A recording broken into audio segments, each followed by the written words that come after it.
നമസ്കാരം. വാർത്താമഴയിലേക്ക് എല്ലാ പ്രേക്ഷകർക്കും സ്വാഗതം.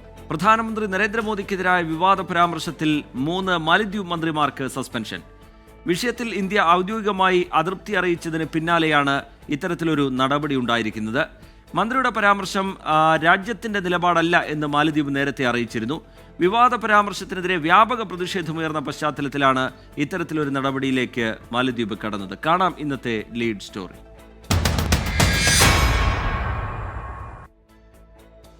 പ്രധാനമന്ത്രി നരേന്ദ്രമോദിക്കെതിരായ വിവാദ പരാമർശത്തിൽ 3 മന്ത്രിമാർക്കെതിരെയാണ് മാലദ്വീപ് സർക്കാർ നടപടിയെടുത്തത്. മന്ത്രിമാരായ മറിയം ഷിവൂന, മൽഷൻ, ഹസൻ സിഹാൻ എന്നിവരെ സസ്പെൻഡ് ചെയ്തു. മാലദ്വീപ് വക്താവ് ഇബ്രാഹിം ഖലീൽ സസ്പെൻഷൻ സ്ഥിരീകരിച്ചു. എന്നാൽ മന്ത്രി ഹസൻ സിഹാൻ ഇക്കാര്യം നിഷേധിച്ചു. മന്ത്രി മറിയം ഷിവൂന നടത്തിയ പരാമർശത്തിൽ ഇന്ത്യ മാലദ്വീപിനെ ഔദ്യോഗികമായി അതൃപ്തി അറിയിച്ചിരുന്നു. മന്ത്രിയുടെ പരാമർശം വ്യക്തിപരമെന്നും സർക്കാരിന്റെ നിലപാടല്ലെന്നും മാലദ്വീപ് പ്രസ്താവന ഇറക്കി. നരേന്ദ്രമോദി ലക്ഷദ്വീപ് സന്ദർശിച്ചതിന് പിന്നാലെയാണ് മാലദ്വീപ് മന്ത്രിമാർ വിവാദ പരാമർശങ്ങൾ നടത്തിയത്. ഇന്ത്യ മാലദ്വീപിൽ നിന്നും വിനോദസഞ്ചാരികളുടെ ശ്രദ്ധ മാറ്റാൻ ശ്രമിക്കുകയാണെന്നാണ് ആരോപണം ഉയർന്നത്. സംഭവത്തിൽ സമൂഹ മാധ്യമങ്ങളിൽ വ്യാപക പ്രതിഷേധം ഉയർന്നിരുന്നു. മാലദ്വീപിലേക്കുള്ള 8000 ഹോട്ടൽ ബുക്കിംഗുകളും 2500 വിമാന ടിക്കറ്റുകളും ഇന്ത്യക്കാർ റദ്ദാക്കിയതായാണ് റിപ്പോർട്ട്. പിന്നാലെയാണ് പ്രശ്നപരിഹാര മാർഗങ്ങളുമായി മാലദ്വീപ് സർക്കാർ രംഗത്ത് വന്നത്. 24 ഡൽഹി. സമസ്ത അധ്യക്ഷ സ്ഥാനത്ത് താൻ പോരെങ്കിൽ മാറ്റണമെന്ന് ജിഫ്രി മുത്തുക്കോയ തങ്ങൾ. സംഘടന മഹത്തായി നിലനിൽക്കണം. സമസ്തയ്ക്ക് പല സംഘടനകളുമായും ബന്ധമുണ്ടാകും. സമുദായത്തിൽ ഭിന്നിപ്പുണ്ടാക്കാൻ പണ്ഡിതന്മാർ ശ്രമിക്കരുത്. മഹാന്മാർ കാണിച്ച മാർഗത്തോട് പിൻപറ്റുകയാണ് വേണ്ടതെന്നും ജിഫ്രി മുത്തുക്കോയ തങ്ങൾ പറഞ്ഞു. ജാമിയ നൂരിയ വാർഷിക സമ്മേളനത്തിന്റെ സമാപന ചടങ്ങിലായിരുന്നു പരാമർശം. ഈ പ്രസ്ഥാനത്തിന് ഏതെങ്കിലും നിലക്കുള്ളതായ വിള്ളലോ പൊള്ളലോ ഏൽപ്പിക്കുന്നതായ പ്രവർത്തനം നിങ്ങൾ ആരുടെ ഭാഗത്തു നിന്നും ഉണ്ടാവാൻ പാടില്ല എല്ലാവരെയും ഉണർത്തുക. ഇതിന് നേതൃത്വം നൽകുന്നവർ അതിൻ്റെ അർഹത ഇല്ലെങ്കിൽ അത് അർഹരായവരെ അതിൻ്റെ സ്ഥാനത്ത് നിങ്ങൾ കൊണ്ടുവരിക. അതേ പറയാം. അല്ലാത്ത ഞാനിപ്പോൾ അതിൻ്റെ പ്രസിഡന്റാണ്, എന്നെ പറ്റില്ല എന്നുണ്ടെങ്കിൽ ആ സ്ഥാനത്ത് എന്നെ ഒഴിവാക്കാൻ അതേ പറയട്ടെ. മറ്റൊരു ആളുകളെ കൊടുന്നുകൊണ്ട് ആ സ്ഥാപനത്തിനെ ഈ സംഘടനയെ വളർത്താൻ വേണ്ടി നിങ്ങൾ ശ്രമിക്കണം. നമ്മളേക്കൊന്നുമല്ല പോരായ്മ. ജാമിയ നൂരിയ സമ്മേളനത്തിൽ നിന്ന് ഒരു വിഭാഗം സമസ്ത നേതാക്കളെ ഒഴിവാക്കിയത് നേരത്തെ വിവാദമായിരുന്നു. സമീർ ബിൻ കരീം മലപ്പുറത്ത് നിന്ന് വിവരങ്ങളുമായി ചേരുന്നുണ്ട്. സമീർ, ചില തർക്കങ്ങൾക്കിടെ, അഭിപ്രായ ഭിന്നതയ്ക്കിടെ സമസ്തയുടെ അധ്യക്ഷ സ്ഥാനത്ത് നിന്ന് ഒഴിയാനും താൻ തയ്യാറാണ് എന്ന സൂചന നൽകിക്കൊണ്ടുള്ള അദ്ദേഹത്തിന്റെ പ്രസംഗം, അത് സൂചിപ്പിക്കുന്നത് എന്താണ്? അദ്ദേഹത്തിന്റെ വാക്കുകൾ എങ്ങനെയായിരുന്നു? സാദിഖ് അലി തങ്ങൾ അടക്കമുള്ള വേദിയിലാണ് അദ്ദേഹത്തിന്റെ പരാമർശം, കുഞ്ഞാലിക്കുട്ടിയുമൊക്കെയുള്ള വേദിയിൽ. അതിനുശേഷം സാദിഖ് അലി തങ്ങളുടെയൊക്കെ പ്രസംഗത്തിന്റെ ഉള്ളടക്കം എങ്ങനെയായിരുന്നു സമീർ? ശ്രീജിത്ത്, നിലവിൽ സമസ്തയുമായി ബന്ധപ്പെട്ട് ഒരുപാട് വിവാദങ്ങൾ നടക്കുന്നുണ്ടായിരുന്നു. പ്രത്യേകിച്ച് സമസ്തയിലെ ഒരു വിഭാഗം യുവജന നേതാക്കളുടെ സമൂഹ മാധ്യമങ്ങളിലുള്ള ഇടപെടലും ഒപ്പം തന്നെ പോസ്റ്റുകളും ഒക്കെ തന്നെ പലപ്പോഴും മുസ്ലിം ലീഗിനെയും സമസ്തയെയൊക്കെ ഒക്കെ തന്നെ ഭിന്നാഭിപ്രായം ഉണ്ടാക്കുന്ന ഒരു സാഹചര്യമുണ്ട്. അത്തരം ഒരു സാഹചര്യത്തിലാണ് ഈ ജിഫ്രി തങ്ങളുടെ പരാമർശം എന്നുള്ളതാണ് ഏറെ പ്രധാനപ്പെട്ട കാര്യം. അദ്ദേഹം പറയുന്നത് അങ്ങോട്ടും ഇങ്ങോട്ടും തർക്കങ്ങൾ ഉണ്ടാക്കരുത്, സമസ്തയുടെ നയങ്ങൾക്കെതിരായ ഒന്നും തന്നെ തങ്ങളുടെ ഭാഗത്ത് നിന്ന് ഒരിക്കലും ഉണ്ടാകാൻ പാടില്ല. പലരും ശ്രമിക്കുന്നത് സമുദായത്തിൽ ഭിന്നിപ്പുണ്ടാക്കാനായി എന്നും ജിഫ്രി മുത്തുക്കോയ തങ്ങൾ പറഞ്ഞു വെക്കുന്നു. അതിനൊന്നും ഒരിക്കലും വഴിപ്പെടാൻ പാടില്ല എന്നും അദ്ദേഹം പറയുന്നുണ്ട്. അതായത് സമുദായത്തിൽ ഭിന്നിപ്പുണ്ടാക്കാൻ ശ്രമിക്കരുതെന്ന് ആവർത്തിച്ച് ജിഫ്രി മുത്തുക്കോയ തങ്ങൾ വ്യക്തമാക്കുന്നു. അതോടൊപ്പം തന്നെ ഏതെങ്കിലും തരത്തിലുള്ള തർക്കമുണ്ടായാൽ അടിച്ചമർത്താൻ പ്രയാസമുണ്ടാകും. വാർത്താ മാധ്യമങ്ങളിലും സമൂഹ മാധ്യമങ്ങളിലും പലരും തോന്നിയത് എഴുതുന്ന സാഹചര്യമുണ്ട്. സമസ്തയിലെ പല സംഘടനകളുടെയും ബന്ധം സംഘടനകളുമായും ബന്ധമുണ്ടാകും. മഹാന്മാർ കാണിച്ച മാർഗത്തിനോട് പിൻപറ്റുകയാണ് വേണ്ടത് എന്നും അദ്ദേഹം പറയുന്നു. അതായത് സമസ്തയിലെ ഒരു വിഭാഗം നേതാക്കൾ സമൂഹ മാധ്യമങ്ങളിൽ അവർ നടത്തുന്ന ഇടപെടലുകൾ ഒപ്പം തന്നെ മറ്റുള്ള എഴുത്തുകളും ഒക്കെ തന്നെ ഇത്തരം ഭിന്നഭിപ്രായത്തിനും സമുദായത്തിലുള്ള ഭിന്നതക്കും ഇടയാക്കുന്നുവെന്നും ഇത്തരം ഒരു നീക്കങ്ങൾ തങ്ങളുടെ ഭാഗത്ത് ഉണ്ടാകാൻ പാടില്ല എന്നുള്ളതുമാണ് ജിഫ്രി മുത്തുക്കോയ തങ്ങൾ പറഞ്ഞു വെക്കുന്നത്. കെ കുഞ്ഞാലിക്കുട്ടി ഒപ്പം തന്നെ പാണക്കാട് സാദിഖ് തങ്ങൾ ഉൾപ്പെടെയുള്ള നേതാക്കളുള്ള വേദിയിലായിരുന്നു ഈ ജിഫ്രി മുത്തുക്കോയുടെ പരാമർശം എന്നുള്ളതാണ് പ്രധാനപ്പെട്ട കാര്യം. സമീർ ബിൻ കരീം മലപ്പുറത്ത് നിന്ന് വിവരങ്ങൾ നൽകുകയായിരുന്നു. സമസ്ത അധ്യക്ഷ സ്ഥാനത്ത് താൻ പോരെങ്കിൽ തന്നെ മാറ്റണം എന്ന് ജിഫ്രി മുത്തുക്കോയ തങ്ങൾ, താൻ ഒഴിയാനും തയ്യാറാണ് എന്നൊരു സൂചന നൽകിക്കൊണ്ടാണ് അദ്ദേഹത്തിന്റെ പ്രസംഗം മുന്നോട്ട് പോകുന്നത്. സംഘടന മഹത്തായി നിലനിൽക്കണം. സമസ്തയ്ക്ക് പല സംഘടനകളുമായും ബന്ധമുണ്ടാകും. സമുദായത്തിൽ ഭിന്നിപ്പുണ്ടാക്കാൻ പണ്ഡിതന്മാർ ശ്രമിക്കരുത് എന്നതടക്കമുള്ള കാര്യങ്ങൾ അദ്ദേഹം ചൂണ്ടിക്കാട്ടുന്നുണ്ട്. അടുത്ത റിപ്പോർട്ടിലേക്ക്. പന്തല്ലൂരിലെ പുലി പിടിയിൽ.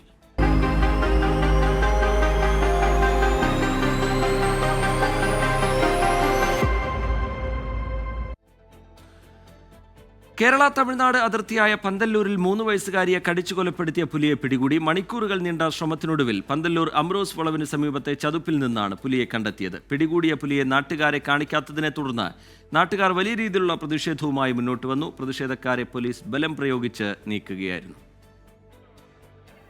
പുലിയെ പിടികൂടിയതോടെ ഗൂഡല്ലൂർ നിവാസികളുടെ ദിവസങ്ങൾ നീണ്ട ആശങ്കകൾക്കാണ് വിരാമമാകുന്നത്. എന്നാൽ നാട്ടുകാരുടെ പ്രധാന ആവശ്യം നരഭോജി കടുവയെ വെടിവെച്ച് കൊല്ലണം എന്നതാണ്. അധികൃതരുടെ അനാസ്ഥയിൽ പ്രതിഷേധിച്ച് റോഡ് ഉപരോധിച്ച നാട്ടുകാരെ പോലീസ് വിരട്ടിയോടിച്ചു.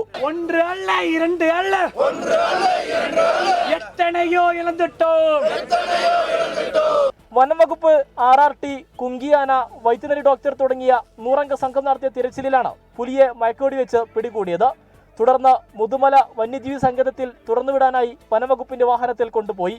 എന്നാൽ പിടികൂടിയ പുലിയെ കാണിക്കാത്തതിനാൽ പിടികൂടിയെന്നതിൽ വിശ്വാസമില്ലെന്നാണ് നാട്ടുകാർ പറയുന്നത്. ഒന്നൊന്നല്ല, ഒരുപാട് പുലികൾ ഇവിടെ ഉള്ളതാണ്. പിടിച്ചെന്നാണ് പറയുന്നത്. ഒരു പുലിയിലും പിടിച്ചിട്ട് ഇവിടെ ആരെയും കാണിച്ചിട്ടൊന്നുമില്ല. പോരാട്ടന്റെ വ്യക്തമായ ഒരു തീരുമാനവും കിട്ടിയിട്ടില്ല ഞങ്ങൾക്ക്.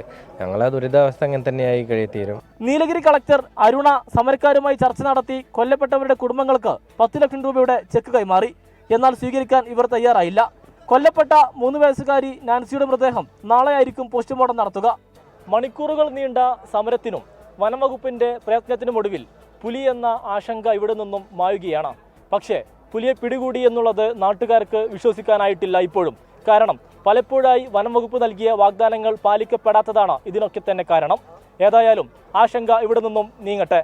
ക്യാമറമാൻ മുനീഫ് തിരൂരിനൊപ്പം സമീർ വിൽഗാനിയും 24 ഗൂഡല്ലൂർ. വണ്ടിപ്പെരിയാർ പീഡനക്കേസിലെ പെൺകുട്ടിയുടെ പിതാവിനെ കുത്തിയത് കൊലപ്പെടുത്തണമെന്ന ഉദ്ദേശത്തോടെയെന്ന് FIR. പ്രതി പാൽരാജിനെ റിമാൻഡ് ചെയ്തു. പോലീസിന് സുരക്ഷാ വീഴ്ച സംഭവിച്ചിട്ടില്ലെന്ന് പീരുമേട് MLA വാഴൂർ സോമൻ 24നോട് പറഞ്ഞു. പെൺകുട്ടിയുടെ കുടുംബത്തിന് നീതി ഉറപ്പാക്കണമെന്നാവശ്യപ്പെട്ട് കോൺഗ്രസ് നടത്തിയ സ്ത്രീ ജ്വാലയിൽ പങ്കെടുത്തത് ആയിരങ്ങളാണ്.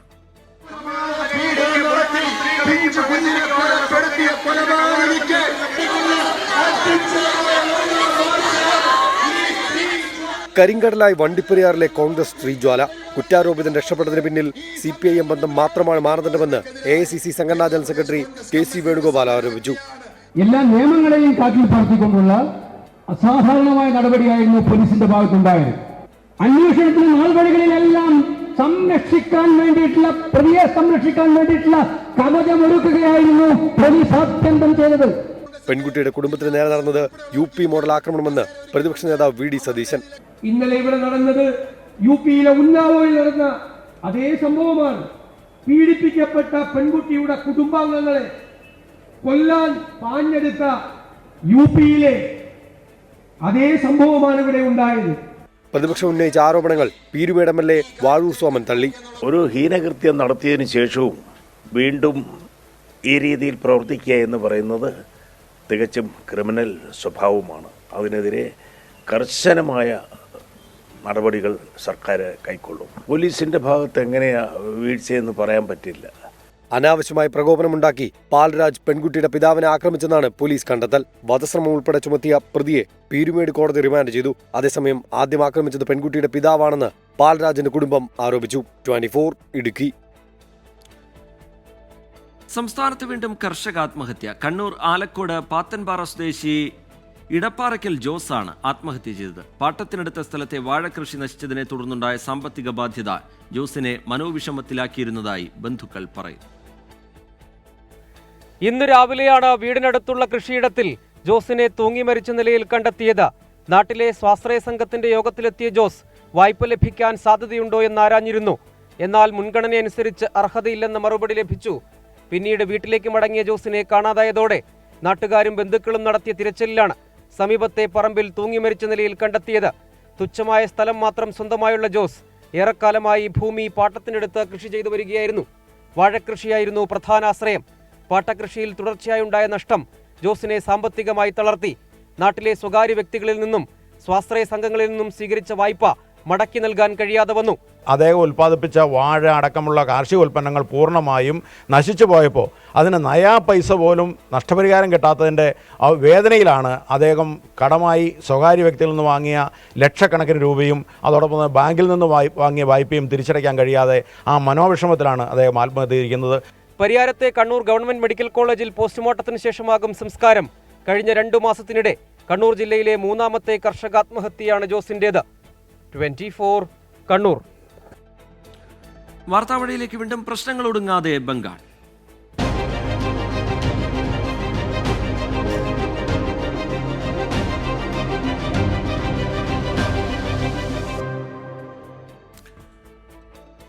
ബംഗാളിൽ തൃണമൂൽ കോൺഗ്രസ് നേതാവിനെ വെടിവെച്ച് കൊലപ്പെടുത്തി. മുർഷിദാബാദിലെ പാർട്ടി ജില്ലാ ജനറൽ സെക്രട്ടറി സത്യൻ ചൗധരിയാണ് കൊല്ലപ്പെട്ടത്. ഞായറാഴ്ച ഉച്ചയോടെ ബഹ്റാപൂരിലാണ് സംഭവം. ബൈക്കിലെത്തിയ അജ്ഞാത സംഘം വെടിയുതിർക്കുകയായിരുന്നുവെന്ന് ദൃക്സാക്ഷികൾ പറഞ്ഞു. ഉടൻ ആശുപത്രിയിൽ എത്തിച്ചെങ്കിലും ജീവൻ രക്ഷിക്കാൻ കഴിഞ്ഞില്ല. സംഭവത്തിൽ അന്വേഷണം ആരംഭിച്ചതായി പോലീസ് അറിയിച്ചു. കോൺഗ്രസ് നേതാവ് അധീർ രഞ്ജൻ ചൗധരിയുടെ വിശ്വസ്തനായിരുന്ന സത്യൻ ചൗധരി പാർട്ടിയിൽ നിന്ന് രാജിവെച്ചാണ് തൃണമൂൽ കോൺഗ്രസിൽ എത്തിയത്. പശ്ചിമബംഗാളിൽ ED ഉദ്യോഗസ്ഥരെ ആക്രമിച്ച തൃണമൂൽ കോൺഗ്രസ് നേതാവ് ഷാജഹാൻ ഷെയ്ഖിനെ പിടികൂടാൻ ഗവർണർ DGPക്ക് നിർദ്ദേശം നൽകി. ആക്രമണത്തിന് പിന്നാലെ ഷാജഹാൻ ബംഗ്ലാദേശിലേക്ക് കടന്നതായാണ് റിപ്പോർട്ടുകൾ. സംസ്ഥാനത്തെ ക്രമസമാധാന നില ചൂണ്ടിക്കാട്ടി BJP സംസ്ഥാന അധ്യക്ഷൻ ഗവർണർ CV ആനന്ദബോസുമായി കൂടിക്കാഴ്ച നടത്തി. അതിനിടെ ബംഗാളിൽ തൃണമൂൽ കോൺഗ്രസ് നേതാവിനെ വെടിവെച്ച് കൊലപ്പെടുത്തുകയും ചെയ്തു. പശ്ചിമബംഗാളിൽ ED ഉദ്യോഗസ്ഥർക്ക് നേരെയുണ്ടായ ആക്രമണത്തിന് പിന്നാലെ ഒളിവിൽ പോയ ഷാജഹാൻ ഷെയ്ഖിനെതിരെ ഗുരുതര ആരോപണങ്ങൾ ഉന്നയിച്ച രാജ്ഭവന് പരാതി ലഭിച്ചതോടെയാണ് നിലപാട് കടുപ്പിച്ച് ഗവർണർ CV ആനന്ദബോസ് രംഗത്തെത്തിയത്.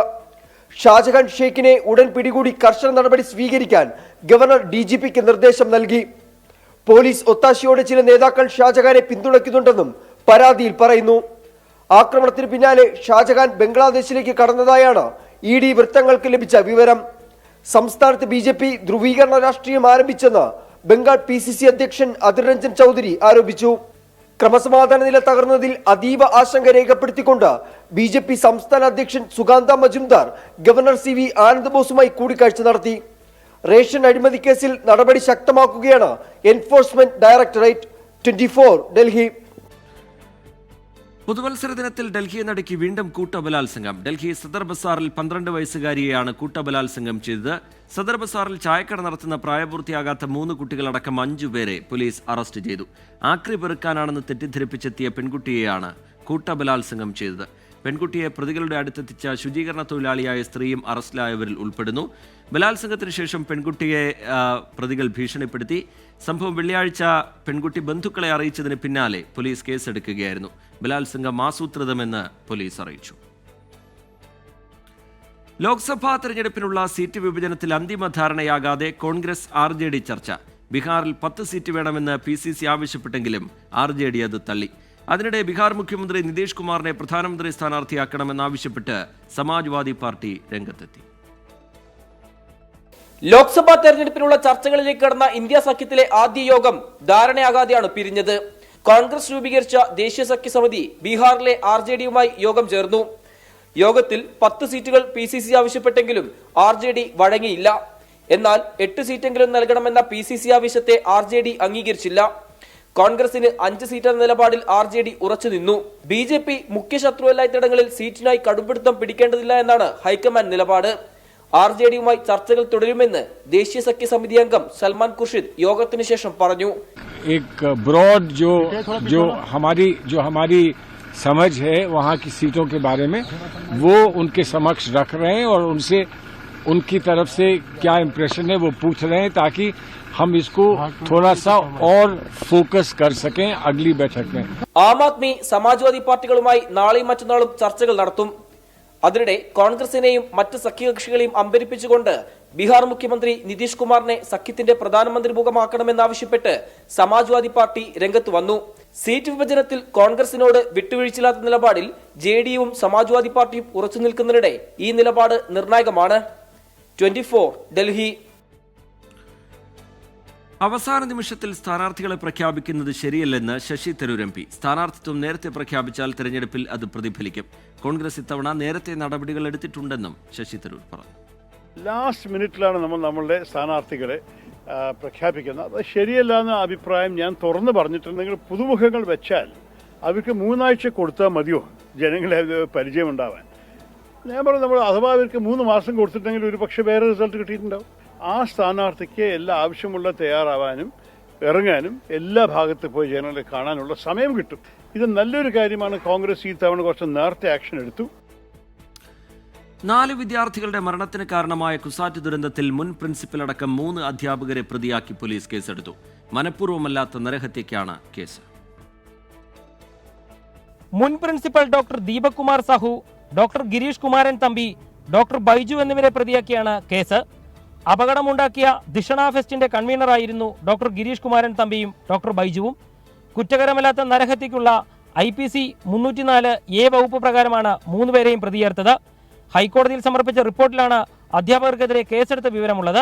നവംബർ 25 നടന്ന ദുരന്തത്തിൽ അസ്വാഭാവിക മരണത്തിനാണ് പോലീസ് ആദ്യം കേസെടുത്തിരുന്നത്. പരിപാടിക്ക് പോലീസ് സംരക്ഷണം വേണമെന്നാവശ്യപ്പെട്ട് കത്ത് ലഭിച്ചിട്ടും പോലീസിന് കൈമാറാതിരുന്ന രജിസ്ട്രാറെ അന്വേഷണത്തിന്റെ അടുത്ത ഘട്ടത്തിൽ പ്രതിയാക്കിയേക്കും. എസ് ശ്യാംകുമാർ, 24 കൊച്ചി. കണ്ണൂർ കളക്ടറേറ്റ് വളപ്പിൽ സമരം ചെയ്ത M. വിജിൻ MLA മനസ്സിലായില്ലെന്ന് SI ഷമീലിന്റെ വിശദീകരണം. അതേസമയം MLA ആണെന്ന് സ്ഥലത്തുണ്ടായിരുന്ന സ്പെഷ്യൽ ബ്രാഞ്ച് ഉദ്യോഗസ്ഥൻ ശ്രദ്ധയിൽപ്പെടുത്തിയെന്നാണ് ACPയുടെ റിപ്പോർട്ടിലെ പരാമർശം. SIക്കെതിരെ നടപടിക്ക് ശുപാർശ ചെയ്യുന്നതാണ് കണ്ണൂർ ACPയുടെ അന്വേഷണ റിപ്പോർട്ട്.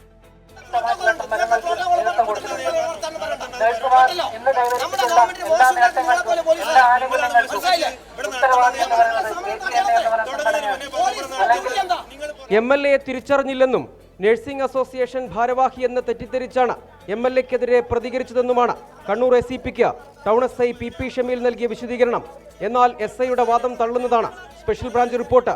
മൈക്ക് പിടിച്ചുവാങ്ങിയത് കളക്ടറേറ്റ് വളപ്പിൽ നിയന്ത്രണമുള്ളതിനാലെന്നും SI നൽകിയ വിശദീകരണത്തിൽ പറയുന്നു.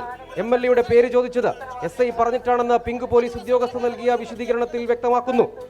SI പ്രോട്ടോകോൾ ലംഘിച്ച് പെരുമാറിയെന്നും കളക്ടറേറ്റ് മാർച്ചിനിടെ സുരക്ഷ ഒരുക്കുന്നതിൽ വീഴ്ചയുണ്ടായെന്നുമാണ് അന്വേഷണത്തിലെ കണ്ടെത്തൽ. സുരക്ഷാ വീഴ്ച മറച്ചുവെക്കാൻ SI അപമര്യാദയായി പെരുമാറിയെന്നാണ് MLA വിജിന്റെ വാദം. നടപടി വേണമെന്നും വിജിൻ ആവശ്യപ്പെടുന്നു. സ്പെഷ്യൽ ബ്രാഞ്ച് റിപ്പോർട്ടും ACPയുടെ അന്വേഷണ റിപ്പോർട്ടും എതിരായതോടെ SIക്കെതിരെ വകുപ്പുതല നടപടിക്ക് സാധ്യത തെളിഞ്ഞു. 24 കണ്ണൂർ. വാർത്താമഴയിലേക്ക് വീണ്ടും. തിരുവനന്തപുരം കാട്ടാക്കടയിൽ 10 വയസ്സുകാരിയെ തട്ടിക്കൊണ്ടുപോകാൻ ശ്രമിച്ചെന്ന് പരാതി. മുത്തശ്ശിയോടൊപ്പം ഉറങ്ങിക്കിടന്ന കുട്ടിയെ ഇന്ന് പുലർച്ചെയാണ് അജ്ഞാതൻ തട്ടിക്കൊണ്ടുപോകാൻ ശ്രമിച്ചത്. കാട്ടാക്കട പോലീസ് അന്വേഷണം തുടങ്ങി. കാട്ടാക്കട പൂവച്ചൽ കുറകോണത്താണ് 10 വയസ്സുകാരിയെ തട്ടിക്കൊണ്ടുപോകാൻ ശ്രമം നടന്നത്. കുട്ടിയുടെ കരച്ചിൽ കേട്ട് മുത്തശ്ശി ഉണർന്നതോടെ അജ്ഞാതൻ ഓടി രക്ഷപ്പെട്ടു. കാക്കി ഷർട്ടും കറുത്ത പാന്റും ധരിച്ചെത്തിയ ആളാണ് തട്ടിക്കൊണ്ടുപോകാൻ ശ്രമിച്ചതെന്ന് കുട്ടിയുടെ പിതാവ്. ഒരു പയ്യൻ, അതായത് എൻ്റെ അത്ര പൊക്കവും എൻ്റെ അത്ര വണ്ണമുള്ള ഒരു ആള് കൊച്ചിനെ എടുത്തും കൊണ്ട് ഇറങ്ങുന്ന സമയത്താണ് ഞാനെന്നും പറഞ്ഞ അമ്മായി പുറത്തിറങ്ങുന്നത്. ഞാനെല്ലാന്നും കൊച്ചു പറഞ്ഞപ്പോഴത്തേക്കും കൊച്ചിൻ്റെ കൈ കയറി പിടിച്ചപ്പോഴാണ് ആള് അവിടെ നിർത്തിയിട്ട് ഹാളിൽ നിർത്തിയിട്ട് ഇറങ്ങി ഓടി. ഞങ്ങൾ ഈ ബേളം കെട്ടിട്ട് ഞങ്ങളും പുറത്തിറങ്ങി ഓടിയപ്പോഴത്തേക്കും പട്ടി കിടന്ന് കുടിക്കും. പക്ഷെ ആളിനെ കാണാനില്ല.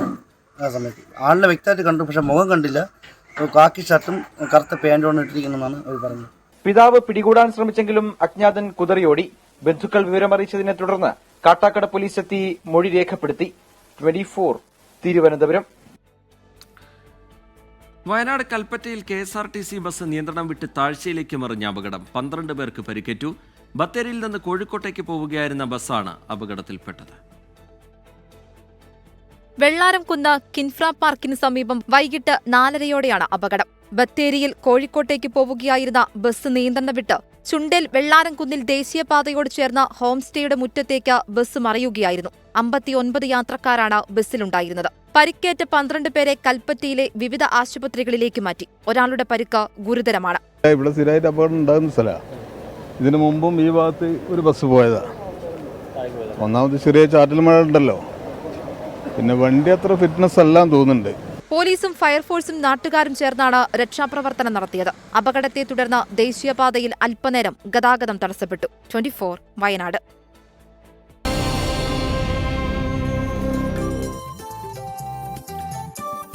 സംസ്ഥാന സ്കൂൾ കലോത്സവത്തിൽ സ്വർണ്ണക്കപ്പിനായുള്ള പോരാട്ടം മുറുകുകയാണ്. 871 പോയിന്റുമായി കണ്ണൂർ ജില്ലയാണിപ്പോൾ 1ാം സ്ഥാനത്തുള്ളത്. 866 പോയിന്റുമായി കോഴിക്കോട് തൊട്ടുപിന്നിലുണ്ട്. 860 പോയിന്റുമായി പാലക്കാടും 843 പോയിന്റുമായി തൃശൂരുമാണ് അടുത്ത സ്ഥാനങ്ങളിൽ.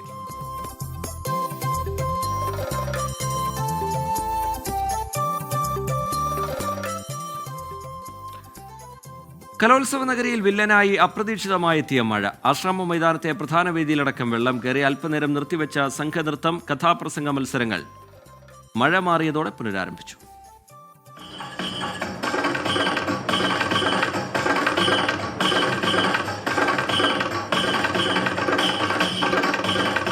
ആശ്രമ മൈതാനത്തെ പ്രധാന വേദിയിൽ സംഘനൃത്തം പൊടിപൊടിക്കുമ്പോൾ വേദിക്ക് പുറത്ത് മഴ തകർക്കുന്നു.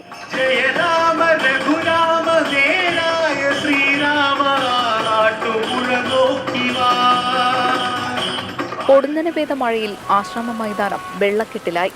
കാണികൾ ഇരിക്കുന്ന സ്ഥലത്തും വേദിയിലേക്ക് പ്രവേശിക്കുന്നിടത്തും പാർക്കിങ്ങിലുമൊക്കെ വെള്ളക്കെട്ട്.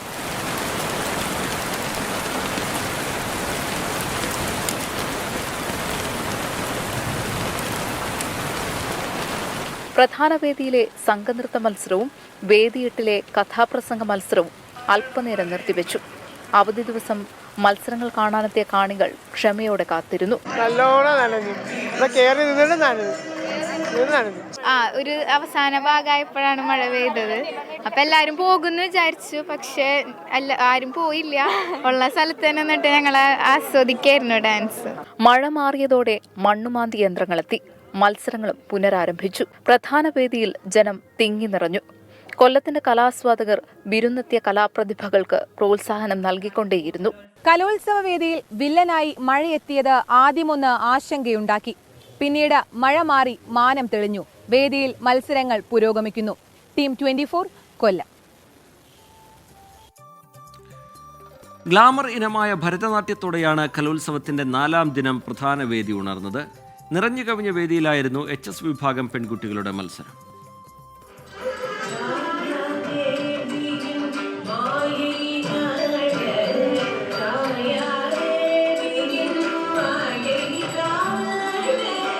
നാട്യവും ജതിയും ചേർന്ന് അക്ഷരാർത്ഥത്തിൽ HS വിഭാഗം പെൺകുട്ടികൾ കലോത്സവ നഗരി കീഴടക്കി.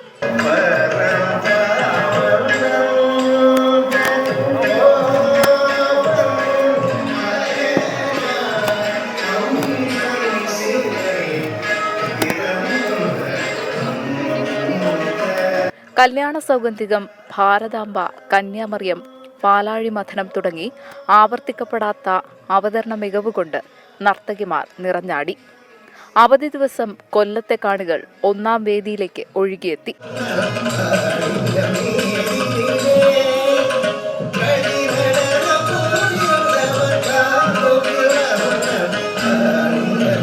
ഇത്രയും ക്രൗഡ് ഉണ്ടാവുമെന്ന് നമ്മൾ എക്സ്പെക്ട് ചെയ്തിരുന്നില്ല. പക്ഷെ അത്യാവശ്യം പിള്ളേർ മാത്രമല്ല, പേരൻസും എല്ലാവരും ഒരു നല്ല ക്രൗഡ് തന്നെ കണ്ടിട്ട് ഇത്രയും ആളുണ്ടാവുമെന്ന് ഞാൻ എക്സ്പെക്ട് ചെയ്തിരുന്നില്ല. അത്യാവശ്യം അത് കൊല്ലത്ത് ഇങ്ങനെ ഞാൻ ഒരു 5th സ്റ്റാൻഡേർഡ് എന്തോ പഠിക്കുമ്പോഴായിരുന്നു ഇതിന് മുന്നേ കലോത്സവം വന്നത്. അപ്പം ഇപ്പോഴത്തെ എല്ലാവരുടെയും ലൈഫും ഇത് വെച്ചിട്ട് ഞാൻ എക്സ്പെക്ട് ചെയ്തിരുന്നില്ല ഇത്രയും ഒരു സ്വീകാര്യത ഉണ്ടാവും. കാണാൻ വന്ന എല്ലാ ഡാൻസും ഇഷ്ടം. പഴയ കലോത്സവ താരങ്ങളും മത്സരം കാണാനെത്തി. ഇപ്പം ഭയങ്കര സന്തോഷം തോന്നുന്നു. കാരണം അന്ന് നമ്മളൊരു പാർട്ടിസിപ്പൻ്റ് ആയിട്ട് വന്നതാണ്. ഇപ്പോൾ ഒരു കാണിയായിട്ട് വന്നപ്പം ഭയങ്കര സന്തോഷം തോന്നുന്നുണ്ട്. എല്ലാം നല്ല നിലവാരം പുലർത്തുന്നുണ്ട്. ഒന്നിനോടൊന്ന് നല്ലപോലെ തന്നെ മത്സരിക്കുകയും നല്ലപോലെ തന്നെ പെർഫോം ചെയ്യുകയും ചെയ്യുന്നുണ്ട്. കണ്ടിരിക്കാൻ നല്ല ഒരു ഇൻട്രസ്റ്റിംഗ് ആയിട്ട് തന്നെ പോവുകയാണ്. അങ്ങനെ നിറഞ്ഞു കവിഞ്ഞ വേദിയിലായിരുന്നു HS വിഭാഗം പെൺകുട്ടികളുടെ മത്സരം. കലോത്സവ നഗരിയിൽ നിന്നും ടീം 24. വാർത്താമഴയിലേക്ക് വീണ്ടും മാറ്റമില്ലാതെ ഗവർണർ സർക്കാർ പോര്. ഗവർണർ തൊടുപുഴ സന്ദർശിക്കുന്ന ദിവസം തന്നെ ഇടുക്കിയിൽ ഹർത്താലും തലസ്ഥാനത്ത് രാജ്ഭവൻ മാർച്ചും തീരുമാനിച്ച ഇടതുമുന്നണി വിട്ടുവീഴ്ചയ്ക്കില്ല എന്ന പ്രഖ്യാപനമാണ് നടത്തുന്നത്. അന്നേ ദിവസം അതേ ജില്ലയിലെത്താനുള്ള തീരുമാനം വഴി താനും പിന്നോട്ടില്ല എന്ന സന്ദേശമാണ് ഗവർണറും CPIM-ന് നൽകുന്നത്. ഗവർണറും സർക്കാരും തമ്മിലുള്ള പോരിന് ഒട്ടും അയവില്ല. SFI തുടർച്ചയായി കരിങ്കൊടി കാണിക്കുമ്പോഴും ഗവർണർക്കെതിരായ പ്രതിഷേധത്തിന് LDF നേരിട്ടിറങ്ങിയിരുന്നില്ല. നിയമസഭ പാസാക്കിയ ഭൂനിയമ ഭേദഗതി ബിൽ ഒപ്പിടാത്ത ഗവർണറുടെ നടപടിക്കെതിരെ കർഷക സംഘത്തിന്റെ രാജ്ഭവൻ മാർച്ച് ചൊവ്വാഴ്ച നടക്കും. ഇതേ ദിവസം ഇടുക്കിയിൽ നടക്കുന്ന വ്യാപാരി വ്യവസായി ഏകോപന സമിതിയുടെ പരിപാടിയിൽ ഗവർണർ പങ്കെടുക്കാനിരിക്കെ ജില്ലയിൽ LDF ഹർത്താൽ പ്രഖ്യാപിച്ചതാണ് ഗവർണറെ ചൊടിപ്പിച്ചത്. ഗവർണറുടെ ഭരണഘടനാ വിരുദ്ധ നടപടികൾക്കെതിരായ പ്രതിഷേധം തുടരുമെന്ന സൂചനയാണ് ഹർത്താലും രാജ്ഭവൻ മാർച്ചും വഴി LDF-ഉം CPIM-ഉം നൽകുന്നത്. നയപ്രഖ്യാപന പ്രസംഗം നടത്തുമെന്ന് ഗവർണർ അറിയിച്ചിട്ടുണ്ടെങ്കിലും പ്രസംഗത്തിൽ കേന്ദ്ര സർക്കാരിനെതിരായ പരാമർശങ്ങൾ ഉണ്ടാകുമെന്ന് ഉറപ്പാണ്. അങ്ങനെയെങ്കിൽ അത് വായിക്കാൻ തയ്യാറാകുമോ എന്നതും കാത്തിരുന്നു കാണണം. 24 തിരുവനന്തപുരം. ഈ റിപ്പോർട്ടോടുകൂടി വാർത്താമഴയുടെ സമയം പൂർത്തിയാവുകയാണ്. നമസ്കാരം.